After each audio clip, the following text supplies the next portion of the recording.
In our last video, we looked at the signals coming out of a PS2 keyboard interface and saw that it was a pretty straightforward clock and data serial protocol. Each scan code that the keyboard sends is made up of 11 bits. And then I built this fairly ridiculous series of shift registers to capture each of those bits so we could see the different scan codes. And we saw each packet of data had a start bit, a stop bit, a parity bit, and then 8 data bits that indicated the scan code that the keyboard was sending. Then I also talked about some ways of interfacing this PS2 keyboard to the 6502 computer project. And of course, if you want more information about this 6502 computer project, you can check out my website, eater.net/6502. I've got a whole series of videos walking through building this and how it works and everything. And I've also got some kits if you want to build your own. But at any rate, what I want to do is have this so that whenever you press a key on the keyboard, it triggers an interrupt, and the CPU will receive that interrupt and be able to read whatever key was pressed or whatever scan code the keyboard sent. And so what I've got here is something hooked up that's very similar to what we had at the end of the video I did on interrupts, where anytime I push this button, it will trigger an interrupt through the 6522 interface adapter and just increment a counter. And so each time I push the button, it's incrementing that. Sometimes you get a couple because the button isn't debounced. But anyway, we get an interrupt every time this CA1 pin here goes low. So if we want to hook the keyboard up to this, we can connect the keyboard here. And then I've got the pins broken out here. And remember, we need power. So power is black is 5 volts and orange is ground. So we can hook those up to power and ground like that. That'll power up the keyboard. And then brown is clock and red is data. So what we could do is get this switch out of here and actually just trigger the interrupt every time there's a clock pulse from the keyboard. And then the data pin, we could, if we wanted to, just hook up to one of these inputs over here, or these I/O pins that we could use as an input. And, ostensibly this would be enough that we could actually read the keyboard value, because we'll get an interrupt on every clock pulse, and then we could read the data pin right here. And to see what's going on here, I could hook up some oscilloscope probes. So I've got the ground here for the probes. I'll just hook up over here. And then I've got just some wires here that we can hook up the clock and data like that. And then if we press a key on the keyboard, it doesn't work. And that is because, this is really confusing. So black is 5 volts, ground is orange, and I of course got that backwards here. So let's hook black to 5 volts, orange is there. And so we're seeing something, and there we go. We also see the data on the scope. And if I press a key, you see the data for that, but you also see the counter increment. And the counter should increment every time there's a clock pulse. If we reset this, if I press a key, you'll notice it goes to 11 when I press down on the key, and then it goes to 33 when I release the key. And that's because when I press the key, we get 11 bits to indicate that the key's down. And then when I release the key, we get 11 bits to say that we're getting a scan code for the key that's being released, and then we get the scan code for the key that's being released. So that's another 11 plus 11, and that gets us to 33 bits. So we're getting an interrupt for every clock pulse. And like I said, we could have the interrupt routine actually read this data bit from the I/O port here and just read 1 bit at a time for every interrupt, and from that piece together the entire message from the keyboard. We could do that, but I don't think that's ideal. And the reason for that is if we look at the timing of these clock pulses, you can see that if we try to measure the period here, you can see it's 85 microseconds. So in other words, we're getting an interrupt every 85 microseconds. And, we've got a 1 megahertz clock here. And so 1 megahertz is going to be, 1 pulse or 1 clock pulse every microsecond. So 85 microseconds is 85 clock cycles. So we're going to get an interrupt every 85 clock cycles. So that doesn't really give us the opportunity to run very many instructions per interrupt. Or I guess another way to look at that is if we use a separate interrupt to read every individual bit, we're going to be using a lot of CPU cycles just to read in a byte from the keyboard. When, we saw in the last video that we could build a circuit that reads all those bits into a register and has those 8 bits ready to be read, all at once. So we can do that. We can use a shift register to read in those 8 bits and then present them here on these 8 input bits or these 8 I/O bits for the versatile interface adapter. But then what we need to do is, instead of triggering an interrupt for every bit, we need to trigger an interrupt once we've read 11 bits. And so we could use some sort of counter circuit to do that, where we count the number of pulses and then trigger a pulse after 11 pulses. Problem with that, though, is if we look at what we've got here, we got 11 pulses for each key code. But if we're just counting them, we may have some difficulty identifying, did we count these 11 pulses and therefore we should look at the last 8 bits that we received? Or do we maybe count 8 of these pulses and 3 of these pulses? And so if we looked at the last 8 bits received, that wouldn't actually correspond with a key code. So we need some way of, detecting the beginning and end here. And I think the easiest way to do that is actually just using time, because after we get these pulses, there's always some amount of delay. Even here where the keyboard is sending these 2 scan codes immediately, one after the other, because this is the signal saying we're releasing the spacebar. So that all just happens at once. And so there's a gap in here, and we can try to detect that. And usually when I want to do something with timing like that, one of the first things I'll think of is using a resistor or capacitor circuit, or RC circuit, where we can take advantage of the fact that if we have a resistor charging a capacitor, it is going to take some time for that capacitor to charge through the resistor, or for the capacitor to discharge through a resistor. So what I'm doing here is just hooking the clock signal up to an inverter. This chip is a 74HC04, which is just, it's got 6 inverters on it. And so I'm just hooking the clock up to that so that we are inverting the clock signal so that we have a high going pulse for each clock, which we'll need anyway for the shift register. So the output of the inverter is here, and we can hook up another oscilloscope probe to take a look at that. So I'll get that connected and turn that on, and here we go. So that's just the same as the clock pulse, but it's inverted. So let me zoom in there. So we're looking at a single pulse. And so now what we can do with the output of this inverter is run it through a resistor and then a capacitor to ground. So what will happen is when this clock pulse goes high, all of the current flowing out of that pin will flow through the resistor and essentially into the capacitor to charge the capacitor to ground. And so this point here will start out at 0, and then it will slowly ramp up as the capacitor charges through the resistor. And then when the output here drops back to 0, then this point here won't immediately go to 0. It'll stay at 5 volts and then slowly discharge as the capacitor discharges, essentially through the resistor into that pin that's now at 0 volts. So let's put the oscilloscope probe there and you can see what I'm talking about. So now if I press a key, there we go. You can see that instead of immediately going high and then low, it's taking some time to charge and discharge, charge and discharge. And we can kind of change the shape of this by adjusting the size of the resistor and capacitor that we're using to sort of change the rate that's charging and discharging. So this resistor I'm using here is just a 4.7K resistor, which I just kind of grabbed randomly. But we can replace it with a little resistor substitution thing here, which makes it very easy for us to experiment with different values. And, of course, we could, actually do some math and calculate the time constant with the resistor and capacitor. But for something like this, I find it easier just to kind of play around with different values. So we had 4.7K, so that's 4.7. And this little resistor substitution thing I'm using, it's got a bunch of resistors on the back here, and then you just set these jumpers to set whatever value you want, and then you get that value here. So it's very easy to just swap. It's basically the same as swapping in different resistors, but it's a little bit easier. So this should be the same as what we had, and that looks about the same. But if we go with a lower value, so instead of 4.7K, let's say we go just 2K, you see that the slope is a little bit steeper, right? Because we have a smaller resistor, so the capacitor is charging faster. We can go even smaller, and it's even steeper. But if we go bigger, so let's do 20K, that's a lot bigger. And here, look at this. Let me zoom out a little bit. You see, we just get this kind of big lump here as the clock pulses are starting to blur together. Because you see it starts to charge slowly, and then it discharges, and then the next clock pulse it charges and discharges a little bit. And so it kind of slowly works its way up. And then eventually, once the clock pulses stop, you can see it slowly starts to discharge.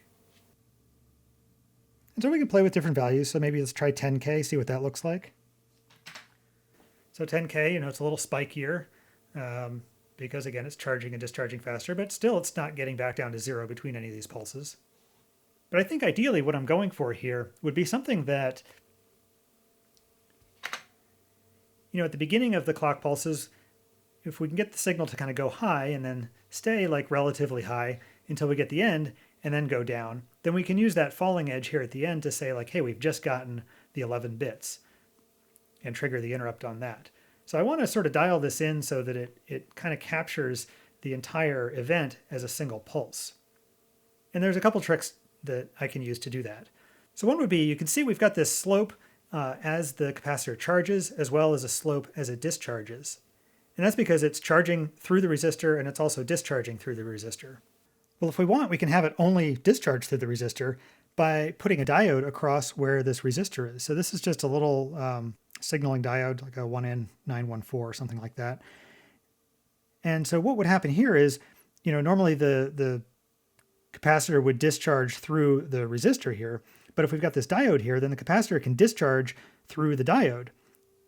And the diode's not going to offer any resistance, so the capacitor will essentially discharge immediately. But then when it goes to charge, the diode only lets current flow one way, so when it charges, it's going to have to charge through the resistor, and so that's going to take more time. So if we look at what happens here, we'll see it's charging slowly, but then when it goes to discharge, it discharges immediately. So we can kind of alter the shape of this in this way as well. But I think actually in this case, what we want is we want it to charge quickly and then discharge slowly, so it stays high, as much as possible here. So let's try flipping the diode around, so that way it will charge through the diode quickly and then discharge through the resistor slowly. Now if we see what this looks like, that's a little more interesting because it goes high immediately and then it discharges slowly, so it tends to stay high as long as the clock pulses are happening, and then it eventually, sort of discharges and goes low after these clock pulses are done. So it stays like, I guess, relatively high. And if we wanted it to stay sort of more high, I guess what we could do is we could use a bigger resistor so that it doesn't discharge as quickly. So instead of, what do we got, 10K here, let's try 30K. And if we see what that looks like, you can see there, it's discharging a little bit slower. So it tends to stay sort of more high until it gets to the end here, and then it discharges more slowly. So there's a little bit of a trade-off here, but you can see we're now starting to get to where we have something that looks like kind of a more defined pulse for each scan code. So that actually looks pretty good. So maybe I'll replace this now with a real resistor. And this was 30K. I've got a 33K resistor, so that seems close enough. So we'll put that in, and we just verify that that's working the same. Yep, that looks good. And so now the question is, how do we sort of square this off, right? Because this isn't really a digital signal anymore. We want this to be a nice clean square wave that we can feed into the interrupt request pin.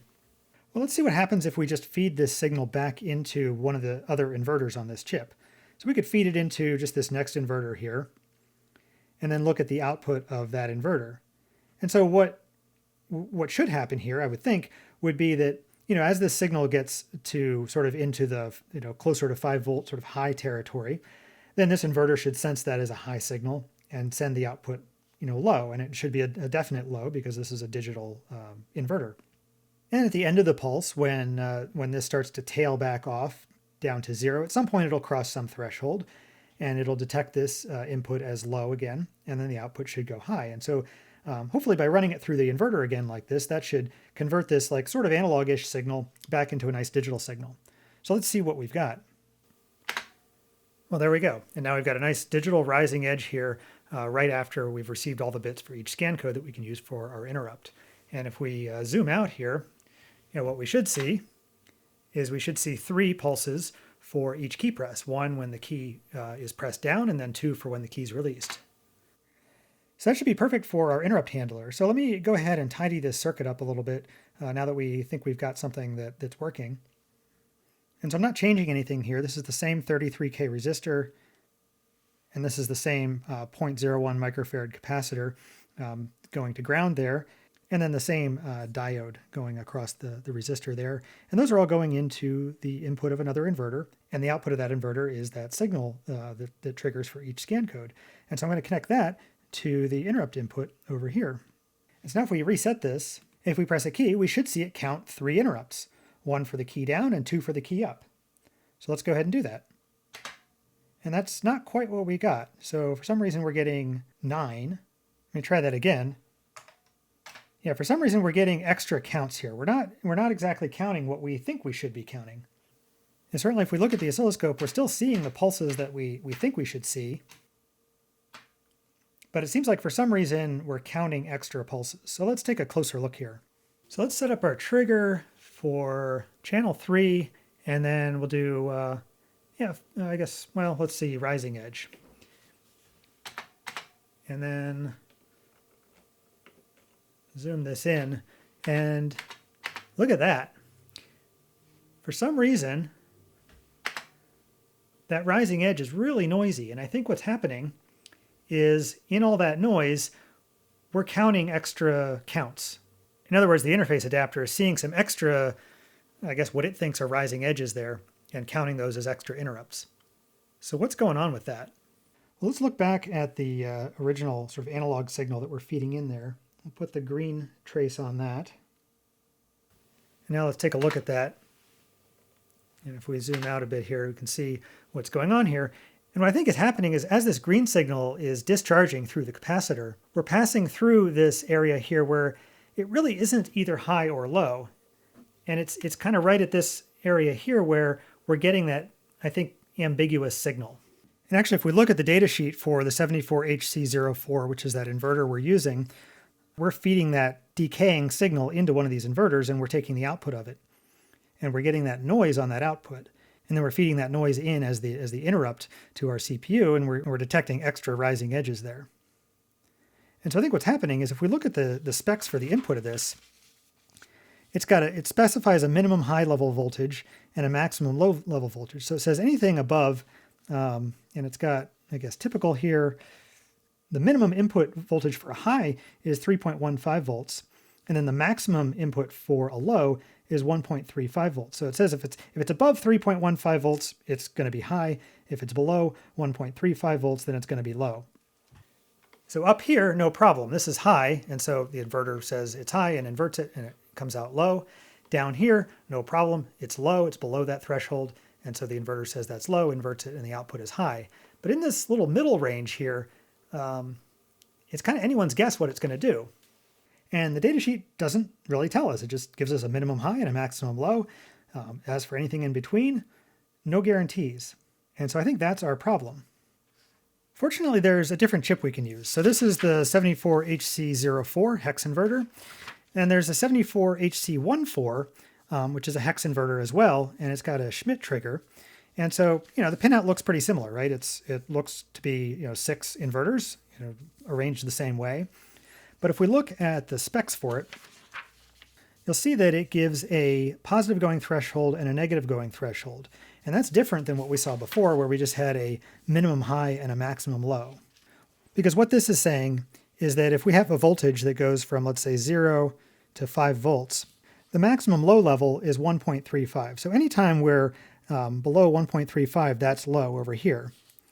And then it says the minimum high is 4.5. So 3.15. So anytime we're above 3.15, over here, that's a high. But it doesn't say anything about what happens in the middle there. And that's where we're running into problems, is our voltage is passing through and spending a bunch of time in this region here, and it's not really sure, well, is it low or is it high? And so we're getting it sort of switching rapidly, and we're getting that noise. What the 74HC14 does is it gives us a positive going threshold and a negative going threshold. So as our voltage goes from 0 to 5 volts, let's say, we have this positive going threshold that says, as a minimum and a maximum, typical is 2.7 minimum and, 2.7 maximum. So this is saying as our voltage goes from 0 to 5, when it hits 2.7 volts, that's the threshold for saying it's now a high signal. And that's a positive going threshold because that says when the voltage is going in that direction. But then it also gives a negative going threshold voltage. And that's going to be a minimum of 1.8 and a maximum of 1.8. So 1.8 volts, typical. I mean, it's got other guaranteed limits and so forth.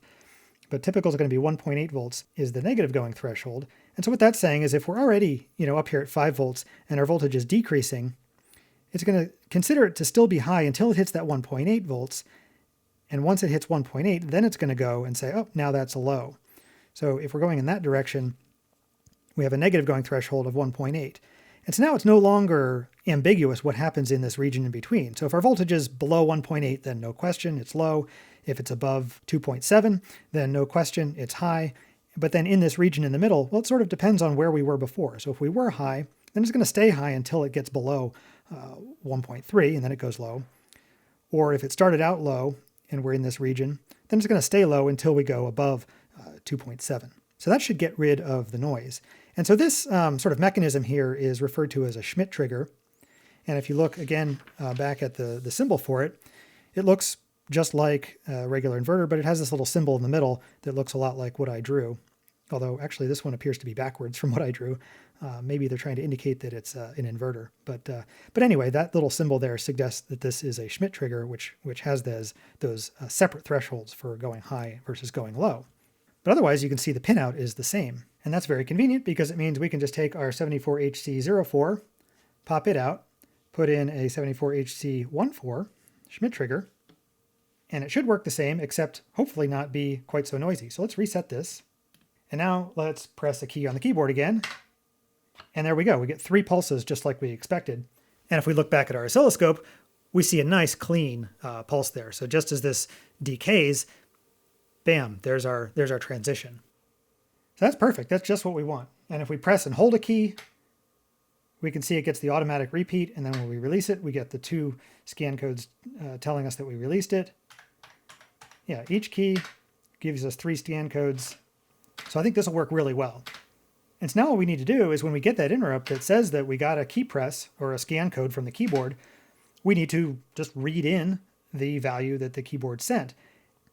Because the nice thing about this setup here, if we go back and look at the data pin here, we're reading all of the bits from the keyboard, and then we get this rising edge right afterwards. So if we feed all of this into a shift register and then use this rising edge to trigger an interrupt, the interrupt handler can read the 8 bits out of the shift register, and we'll have our scan code. So I'm going to tidy this up a little bit more. I'll get the oscilloscope probes out of here, and then replace this jumper. And it's always a good practice to tie any unused inputs of gates, either high or low, rather than leave them floating. And then I'll feed the data signal from the keyboard into a shift register, just like I did in the last video. So these are 74HC595 shift registers. Get this stuff out of here. And I'll connect power and ground to those. And then those need a clock input from the keyboard. And remember from the last video, we do need to invert that. And we're running it through this inverter here, but we don't want to use the output of that because that's got that capacitor to ground. So let's actually use another inverter. So we'll just take that signal, run it into this third inverter over here, and then take the output of that and run that into the clock input of the 74HC595. And then that same clock, of course, will feed both of them. And so that's the shift clock that's going to clock each time we get a new bit. The 74HC595s also have a latch clock that in the last video I was feeding it into another inverter and using the gate delay of that to trigger the latch clock so that the latch clock would also clock on every bit. In this case, we don't really need to do that because we don't really care that the data is output to the latch until all of the data is there. And we already have this convenient signal that's going to give us a nice rising edge once all of the data has arrived. So we can use this same signal that we're using for our interrupt to feed the latch clock. Since that signal tells us when all the data is ready, and we want to latch the data when it's ready. So that'll work perfectly. Then we've got the reset pins that need to be tied high, and the output enable pins that need to be tied low. And then the data input goes to pin 14 here, and then we can cascade the output of 1 into pin 14 of the next one. And so that should be pretty much everything to get each scan code clocked in and broken out onto the outputs of the 74HC595s. And so now we just need to connect those to the I/O pins of the versatile interface adapter so that the CPU can read them at the appropriate time. And of course, we're getting 11 bits clocked through here, but I'm only going to hook up 8 of them, the actual 8 data bits. So I'm not going to hook up the start bit, the stop bit, or the CRC bit. So if I had more inputs here, I could do that, and we could check those as sort of a sanity check. But for now, I'm not going to worry about that. We'll just assume that if we receive a key code, then it's valid. And so just to verify, if we reset everything, when we press a key, yep, we're counting scan codes now. But in theory, when we get that interrupt, we should be able to just read the scan code instead of just counting it. So let's modify our code to do that. So if we look at the interrupt handler we've got right now, we are incrementing the counter. And then if the counter rolls over, then we increment the high byte of the counter. And then in any case, we do a bit test from port A, which just causes a read from port A, which is what is needed to get the versatile interface adapter to reset the interrupt line. And then we return from the interrupt. So we're just incrementing the counter anytime we get an interrupt. So what we could do here is, instead of just doing a bit test of port A, we could do a read of port A. And port A, of course, is where we just hooked the shift register up to. So this will read the key code that's coming in. And then instead of incrementing the counter, we can just put whatever we've read from port A into the counter address. And then since the rest of our program is just always continually printing the counter onto the screen, then whatever we read from the keyboard will be printed on the screen. And then I think the other thing we might need to change is the PCR, this peripheral control register, which is a register in the versatile interface adapter. This last bit here sets whether we're looking for a rising edge or a falling edge. Because the way we've got that interrupt request line set up is it goes low once we start getting the clock signals, and then after all the clock signals for a particular key code have come through, then it goes high. So when it goes high, that's when we have a complete scan code, and that's when we want our interrupt. So we want to look at that on the rising edge. So let's save this, assemble it, and write it to the EEPROM. So let's put this back in and reset everything. And so the counter is 0 because that's what we initialize it to. But if we press a key, it looks like we're getting some different values. And what I'm seeing is for spacebar, we're getting, looks like 41. And that checks out because the scan code for spacebar is 29 hex, and 29 hex to decimal is 41 in decimal. So we're getting 41 because we're converting this to decimal here. And then I think the 0 is because when we release the key, we get that F0 release code. And F0, if we convert that to decimal, is 240. So I think it's printing 240, and then it's printing 41 on top of it. It's not clearing the screen between each update. And then it's just happening so fast we don't see that. But if I press the different keys, we do see the codes for the different keys. And so if I press A, for example, we get 28. And the scan code for A is 1C in hex, and so that is 28 decimal. So it looks like we're reading keys from the keyboard.